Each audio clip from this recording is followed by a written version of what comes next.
to another episode of Assisted Laudable Living. I am your host, Jasheena Shelton, and yes, I am thrilled that you are here. And as a reminder, laudable means having a mood or general attitude towards healing. So therefore, we are here to assist you in shifting your mood in a healing direction. Okay, y'all know I got a question, right? Let me get closer. All right. So my question comes from a place of frustration. I'm just gonna be honest with y'all this week. This is it, right? I'm hearing people say two different things, and through this study, I think I've reconciled the worlds, right? So I've heard people say, have faith as a mustard seed, and then I've heard people say, have faith the size of a mustard seed. And you be like, Jasheena, is that really important, that little bit of difference? It really is. It is important because it's two different meanings, right? I have been taught, my school of thought, my training, what is ingrained in me has been, have faith as a mustard seed.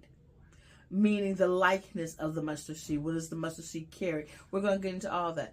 Then there are other people who will say have faith the size of a mustard seed. Like a little teeny weeny bit of faith will move mountains. Nevertheless, I studied for all of us, and I have some conclusions that I want to share.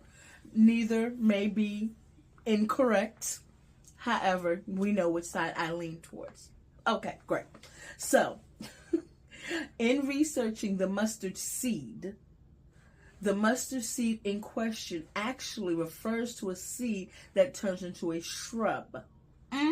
Yeah. And so here's the text. I'm sorry. The text that we're going to look at is Matthew, the 17th chapter. So, that first book of the New Testament, Matthew. And then you scroll over or scroll up, to the 17th chapter. There you go. And then you go about midway down, and we're around verse 19. Okay? So this is what we're talking about. So Jesus is talking to his disciples. And matter of fact, let's just read it. Y'all see, got the little Bible. Okay. Let me pull up my Bible app. I'm not going to lead you a place I haven't been. Matthew 17. We're going to come out of the ESV, the English Standard Version, right? And so Matthew 17, verse 19, and we're going to look at 20, 19 and 20.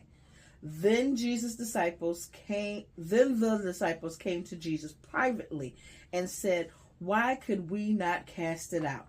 He said to them, so this is Jesus talking, "Because of your little faith. For truly I say to you, if you have faith like a grain of mustard seed, you will say to this mountain, move from here to there, and it will move. Nothing will be impossible for you." And that's where ESV ends. Now, I know there are some others versions of the Bible that have a verse 21, and 21 will say, "But this kind of demon does not go out except by prayer and fasting." In ESV, that verse is not included. We will talk about that at a later time. However, for today's Assisted Laudable Living, we are stopping at verse 20. There's verse 19 and there's verse 20. Verse 19, the disciples came to Jesus privately.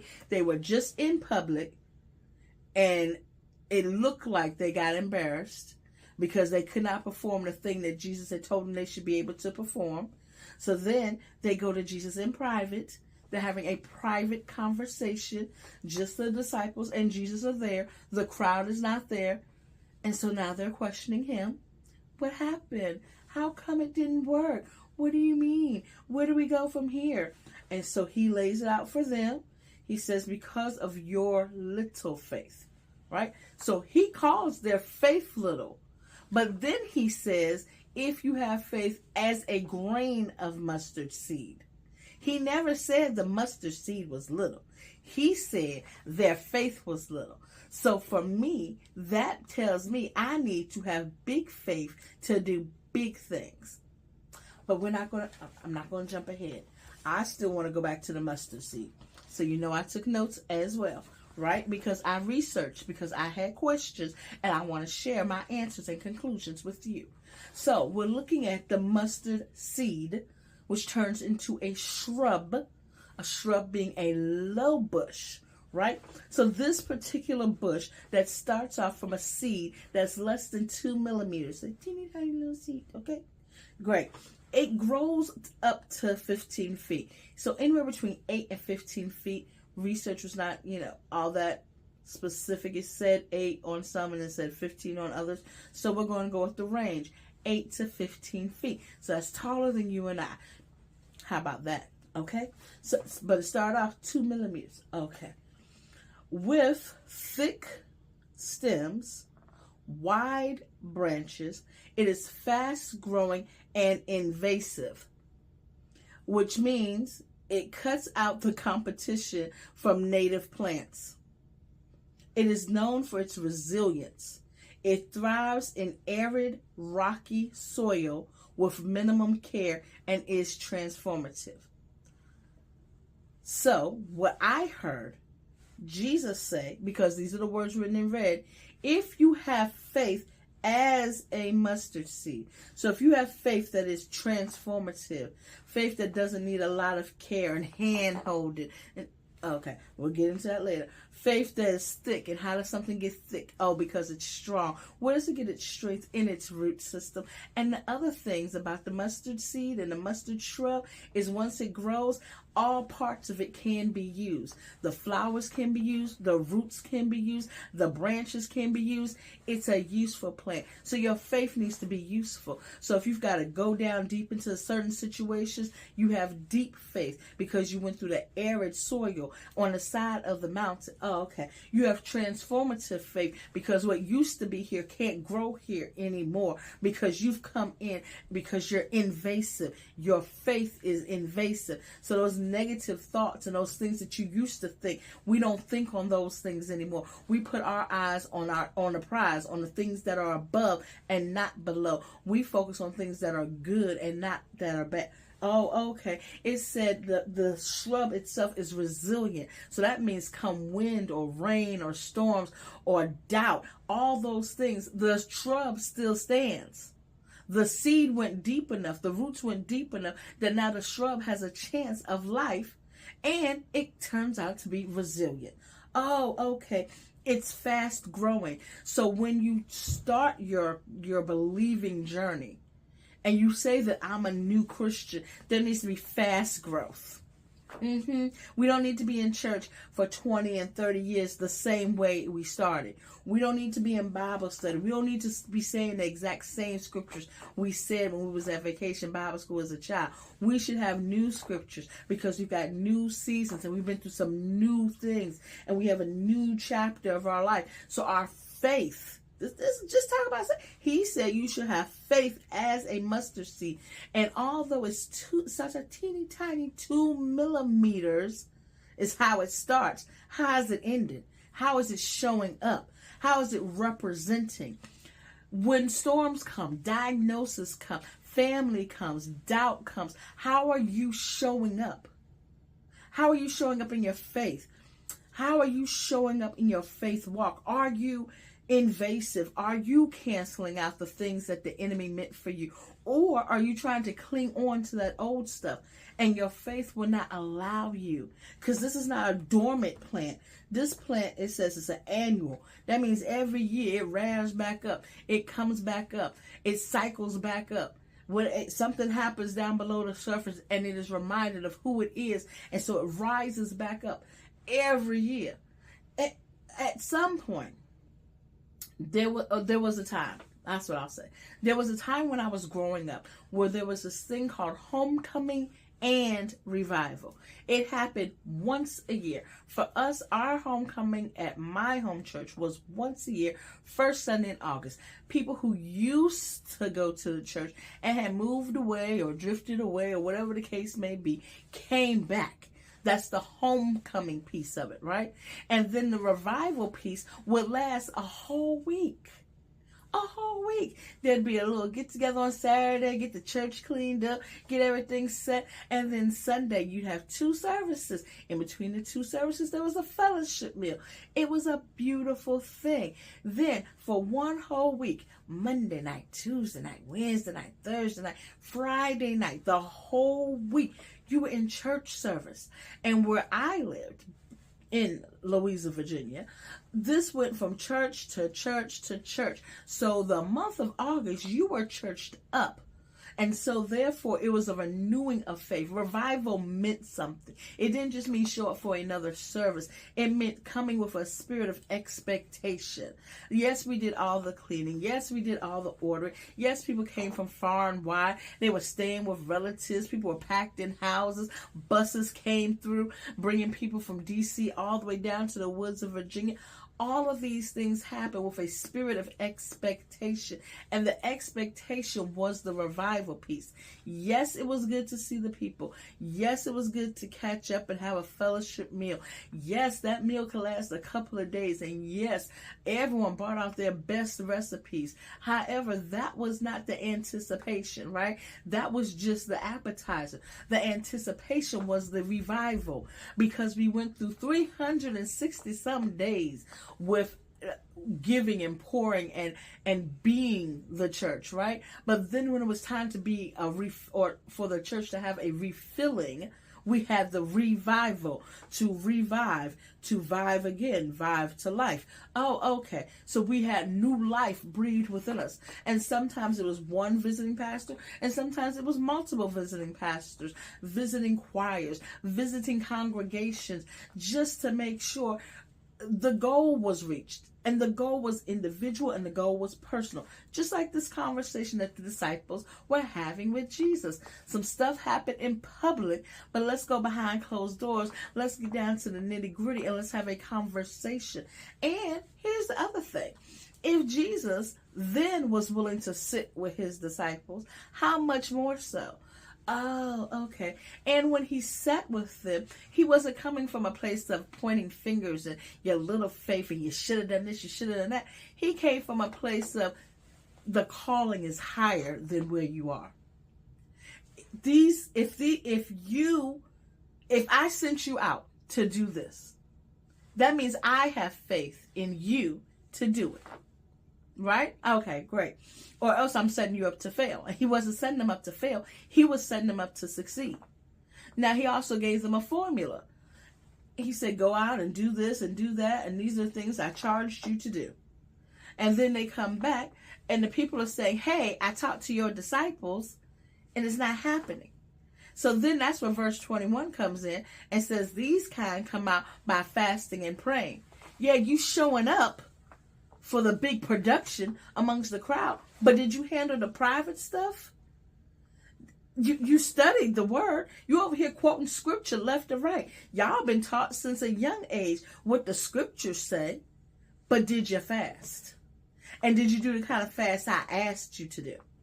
Oh, did you abstain from the things I asked you to abstain from? Did you nurture the people I asked you to nurture? There's specific populations that are repeated throughout the Bible that God calls us to nurture and to pour into. Did you work with the childless, the fatherless? Did you work with the orphans?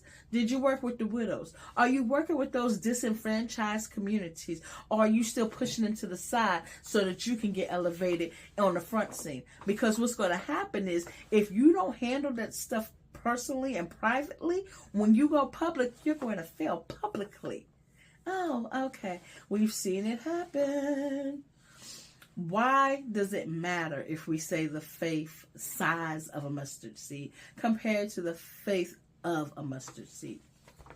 When Jesus speaks to us about us, he knows what we're capable of.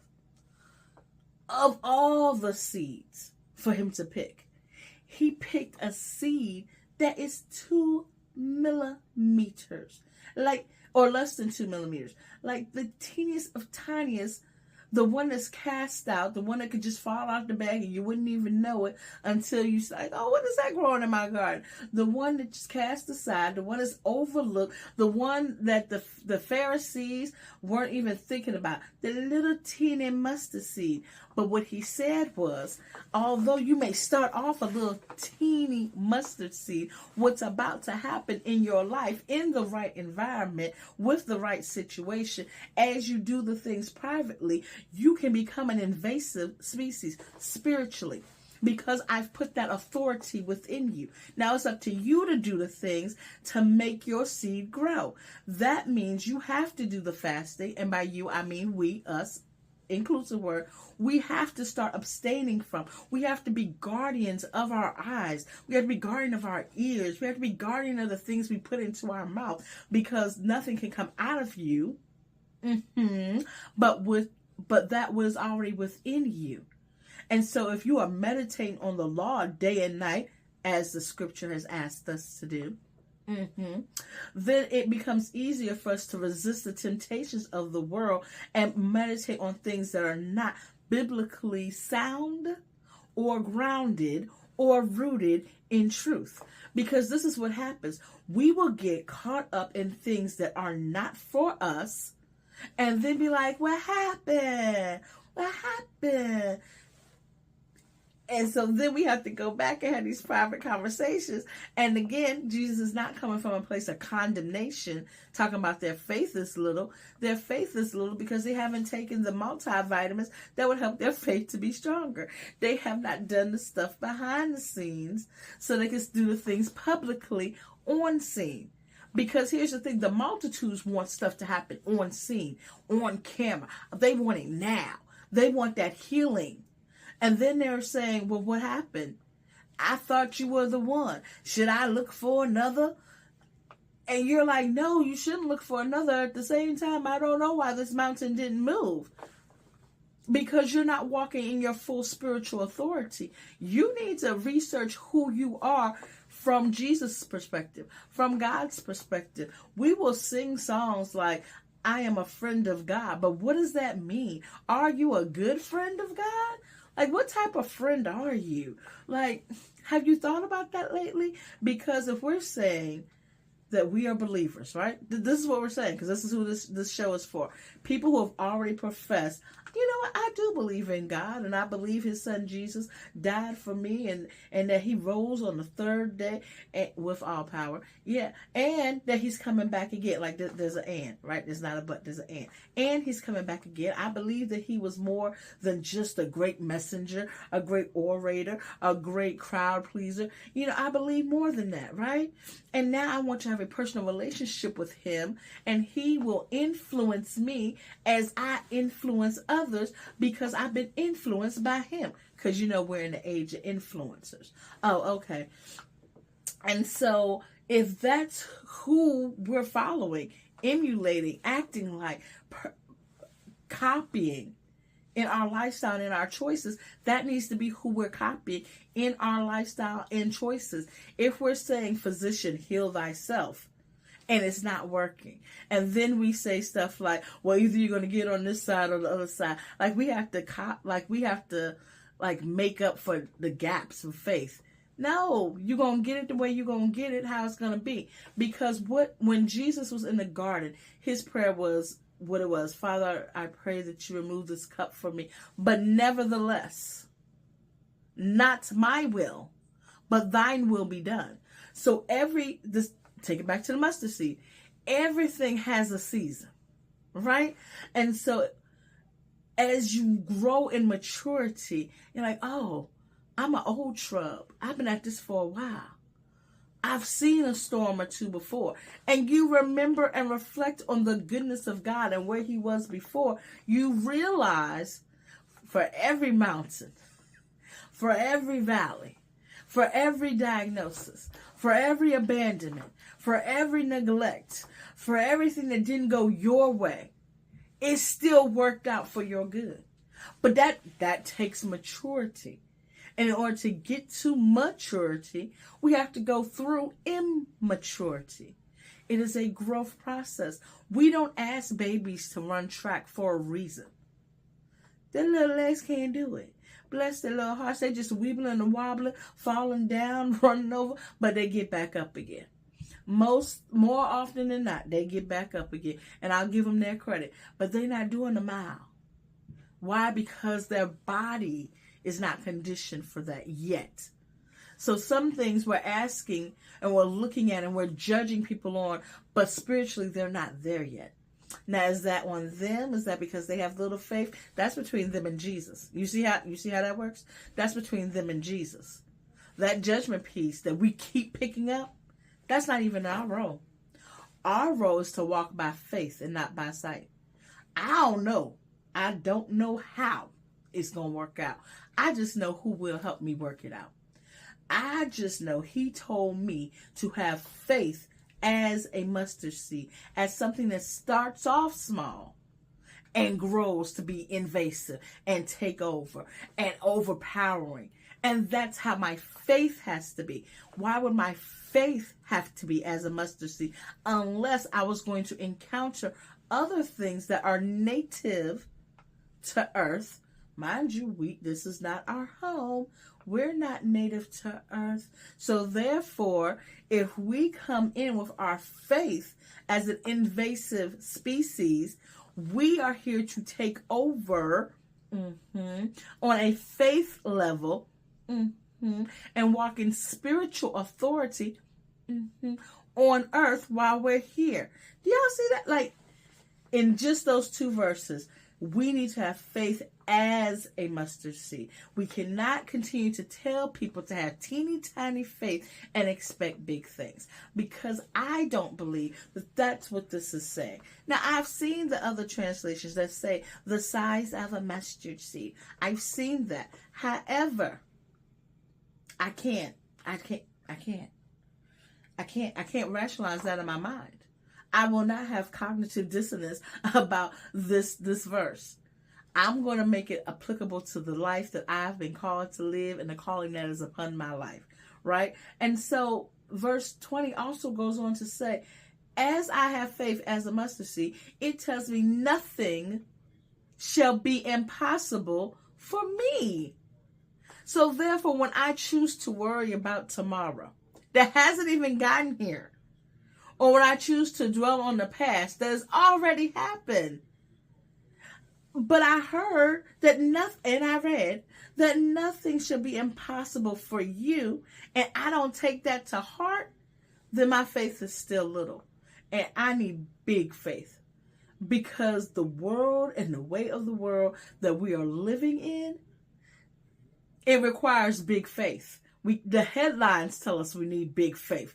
Looking around at your neighbors, looking at the school system and the medical system and the political system, you need big faith in God.